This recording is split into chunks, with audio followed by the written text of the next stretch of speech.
the next type of landform is plateaus. A plateau is an elevated flat land. Elevated means उठा हुआ flat land होता है. ऊपर से तो flat होता है but नीचे से वो surrounding से उठा रहता है. It is a flat top table land standing above the surrounding area. जैसे कि मैंने आपको बताया, जो इसका ऊपर का area होता है that is flat होता है एंड ये सराउंडिंग से थोड़ा उठा हुआ होता है. अ प्लेट्यू में हैव वन और मोर साइड्स विद स्टीप स्लोप्स. एक जो प्लेट्यू होता है उसमें एक या एक से ज़्यादा साइड्स हो सकती हैं जो बहुत ज़्यादा स्टीप मीन्स ढलान वाली होती हैं, स्लोप्स होती हैं. The height of plateaus often varies from few hundred metres to several thousand metres. जो हाइट होती है, जो ऊंचाई होती है प्लेट्यूज़ की, वो अक्सर आपकी फ्यू हंड्रेड मीटर्स भी हो सकती है और उससे ज़्यादा आपकी 1000 मीटर्स तक भी हो सकती है. Plateaus like mountains may be young और ओल्ड. जो प्लेट्यूज होते हैं माउंटेन्स, ये यंग भी हो सकते हैं, अभी अभी बने हुए, और ओल्ड भी हो सकते हैं. Because of the process of the earth many landforms are being made yet also. The Deccan plateau in India is one of the oldest plateaus. So जो डेक्कन प्लेट्यू है इंडिया में वो सबसे पुराना प्लेट्यू है. The east African plateau in Kenya. Kenya में एक east African plateau है, Tanzania and Uganda. And the western plateau of Australia are other examples. So these are the examples of plateaus. The Tibet plateau, which you can see in figure 5.1, so is the highest plateau in the world. So जो आपका Tibet plateau है वो world में सबसे ज़्यादा highest plateau है and which is with a height of 4000 to 6000 metre above the mean sea level. So जो हाइट होती है आपके माउंटेन्स की और आपके प्लेट्यूज़ की, वो सी लेवल मीन्स जो समुद्र की लेवल से मेजर की जाती है. सो समुद्र लेवल से उसकी जो हाइट है that is 4000 to 6000. Plateaus are very useful because they are rich in mineral deposits. बहुत सारे मिनरल्स वहाँ पर मिलते हैं.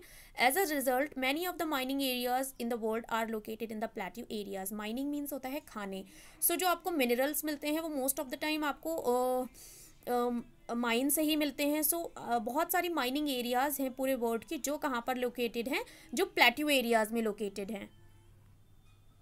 So the African plateau is famous for gold and diamond mining. So जो अफ्रीकन प्लेट्यू है वो फेमस है बिकॉज वहाँ पर बहुत सारी गोल्ड एंड डायमंड की माइंस हैं. In India huge reserves of iron, coal and manganese are found in the Chota Nagpur plateau. सो छोटा नागपुर प्लेट्यू जो है वहाँ पर बहुत सारे आयरन, कोल एंड मैग्नीज की जो माइंस हैं वो मिलती हैं बहुत मात्रा में. In the plateau areas there may be several waterfalls. Plateau area में आपके कुछ वाटरफॉल्स मीन्स झरने हो सकते हैं. As the river falls from a great height in India, जो बहुत ज़्यादा ऊंचाई से गिरते हैं नीचे. There the in India the Hundru falls in the Chota Nagpur plateau on the river Subarnarekha and the Jog falls in Karnataka are examples of such waterfalls. So these are the examples. छोटा नागपुर में एक हंड्रू फॉल है, एक झरना है जो किस रिवर पर है, सुबर्ण रेखा रिवर पर है. एंड जोग फॉल्स इन कर्नाटका, कर्नाटका में जोग फॉल्स है. ये ऐसे ही वाटरफॉल्स के एग्जाम्पल्स हैं. So many the lava plateaus are rich in black soil. जो लावा प्लेट्यूज होते हैं वहाँ पर ब्लैक सॉइल पाई जाती है. That are fertile and good for cultivation, जो बहुत उपजाऊ होती है और कल्टीवेशन मीन्स खेती के लिए बहुत अच्छी होती है.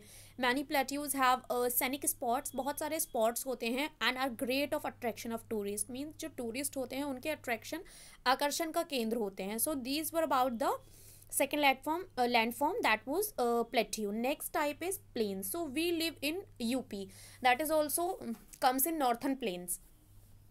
Plain means होता है मैदान. Plains are large stretched of flat land means flat होती है, समतल होती है भूमि. They are generally not more than 200 meters above mean sea level. So जो समुद्र से जो ऊंचाई होती है वो 200 मीटर से ज़्यादा नहीं होती है बिकॉज ये समतल होते हैं. Some plains are extremely level, other may be slightly rolling and undulating. Most of the plains are formed by rivers and their tributaries. So ज़्यादातर जो plains होते हैं वो formed होते हैं by the rivers और उनकी जो tributaries होती हैं उनसे. The rivers flow down the slopes of mountains and erode them. सो क्या रहता है, the reverse flow down the slope, slope से बहती हुई नीचे आती हैं माउंटेन से, एंड इरोड दैम, और उनको काटती हैं, मीन्स बहाव इतना ज़्यादा तेज़ होता है, they carry forward the eroded material, और उसको प्लेस को काटने के बाद जो भी मटेरियल साथ में होता है वो बहा कर लेकर आती हैं। Then the deposit their load consisting of stone, sand and silt along their courses and in their valleys.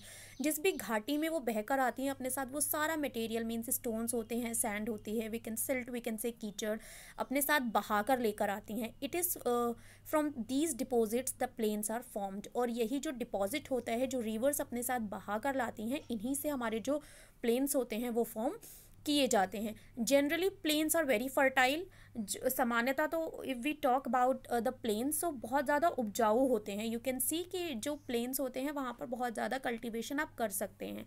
Construction of transport network is easy, transport आपका ईजिली मूव कर सकता है because of the flat land.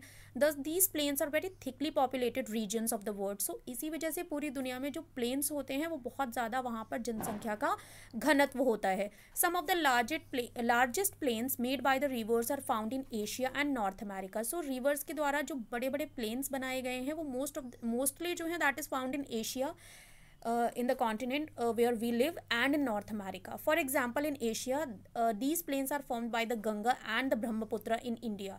So Asia में अगर हम बात करें, so India is situated in Asia only, and यहाँ पर जो प्लेन्स फॉर्म किए जाते हैं that is from Ganga and Brahmaputra only, और चाइना में यांगजे रिवर के द्वारा। Plains are the most useful areas for human habitation, मनुष्य के रहने के लिए बहुत उपयोगी एरिया है। There is great concentration of people as more flat land is available for building houses as well as for cultivation. So यहाँ पर कॉन्सेंट्रेशन मनुष्य का ज़्यादा रहता है to live, because flat land is available for cultivation. First of all खेती की जा सकती है, and the second thing is कि फ्लैट लैंड अवेलेबल होती है जहाँ पर हाउसेज बनाए जा सकते हैं। Because of fertile soil, the land is highly productive for cultivation. So जो fertile soil होती है उसकी वजह से जो उत्पादन क्षमता होती है, मीन्स खेती के द्वारा, वो बढ़ जाती है। In India too, the Indo-Gangetic plains are the most densely populated regions of the country. अगर हम पूरे देश में बात करें तो भारत के जो Indo-Gangetic plains हैं वो सबसे ज़्यादा जनसंख्या में घनी पॉपुलेशन है वहाँ पर। So now landforms and the people. So भू आकृतियाँ जो पृथ्वी की हैं and people. Humans have been living on different kinds of landforms in different ways. अलग अलग लैंडफॉर्म्स पर ह्यूमन्स रहते हैं, means some live on the plateaus also, some on the mountains, some in the plains. So अलग अलग तरीके से रहते हैं। Life is difficult in mountain areas, mountainous areas जो आपके पहाड़ी इलाके होते हैं वहाँ पर लाइफ डिफ़िकल्ट होती है। Plains provide much better conditions, plains जो होते हैं वहाँ पर आपके मैदान में कंडीशंस बेटर होती हैं। It is easy to grow crop, वहाँ पर आसानी से आप जो आपकी क्रॉप होती है वो ग्रो कर सकते हैं। बिल्ड अ हाउस और a road in a plain than a mountain. Mountain में आप घर आसानी से नहीं बना सकते, रोड नहीं बना सकते, एंड आप जो कल्टिवेशन है वो भी नहीं कर सकते।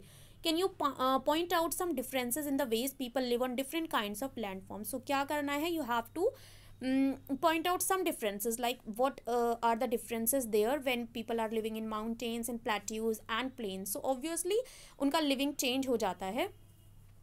Sometimes natural climates such as calamities such as earthquakes, volcanic eruption, storms and flood cause widespread destruction. कभी कभी क्या होता है, जो आपकी प्राकृतिक आपदाएं होती हैं, दैट इज़ भूकंप, earthquake, volcanic eruption and storms, तूफान आते हैं, बाढ़ आती है, इनकी वजह से बहुत ज़्यादा विस्तृत बर्बादी होती है। Huge loss of life and property takes place, property की भी बर्बादी होती है, and life also.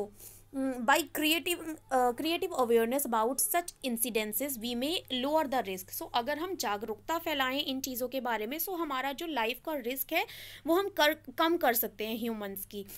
You may find out from your own surroundings in how many ways we use the land and water. आप अपनी ही सराउंडिंग से ये पता कर सकते हैं कि हम वाटर और लैंड का यूज़ किस तरह करते हैं। Quite often we use the land in a wasteful manner. अगर हम बात करें तो हम एक wasteful manner में ही उसका यूज़ करते हैं। Like for example constructing houses in a fertile land, एक उपजाऊ भूमि है, ऐसी भूमि जो खेती के लिए बहुत अच्छी है, and we are making houses on that land. Similarly we throw garbage on land. हम धरती के ऊपर कूड़ा फेंकते हैं, और in water making making them dirty, और पानी में भी हम फेंकते हैं गार्बेज, उसको गंदा करते हैं. We should avoid using such important gifts of nature in a careless manner. So हमें अवॉइड करना चाहिए कि नेचर ने हमें जो ये गिफ्ट्स दिए हैं, that is water and land, हम इसे केयरलेस मैनर में यूज़ ना करें. The available land is not only for our use. जो भूमि हमें मिली है वो केवल हमारे ही यूज़ के लिए नहीं है. It is our duty to leave the earth a better place for future generation as well. So हमारा क्या कर्तव्य बनता है कि जो भी अर्थ है उसको हम एक अच्छी जगह बनाएं, ताकि जो हमारी फ्यूचर जनरेशन है आने वाली, वो भी उसका आसानी से यूज़ कर सकें. So here some pictures are given. You can see that the first picture is of desert. Second you can see that is looking like a river. Then ये आपका हो गया beach side. Then forest. So look carefully at photograph number 1 to 10. आपको देखना है. Write one sentence about each of the photograph. Her photograph के बारे में आप one sentence सोचिए. Name the landform features shown in the figure number 1, 2 and 7. So one is desert. Second is beach side. And 7 number we'll see forward. What appears to be the main use of this land? Photograph 9. What activities do you see in the photograph number 3, 6, 8 and 9? So in 3 we can see that the huts are being made in the forest areas. So in fifth one picture you can see that it is a mountain. So the houses are built on a very high places. Then these are looking like plateaus. Then it is like in the river something. Then it is mountain hilly areas. So what type of houses do you see in photograph 4 and 5? 5 में आप देख सकते हैं सारे slope roofs बने हुए हैं because of the mountainous areas. Name the water sports games shown in photograph number 3 and 8. सो 8 में जो है आपका क्या स्पोर्ट है, that you have to see. Name 2 means of transport shown in photograph number 1 and 10. So these are the activities which you have to do yourself. I have explained you the chapter that is about the landforms of the earth. I hope everything is clear to all of you. If still any confusion is there, so you can ask me on the WhatsApp also. So I'll meet you in the another explanation video. Till that, keep learning, stay home, stay safe. Bye bye everyone.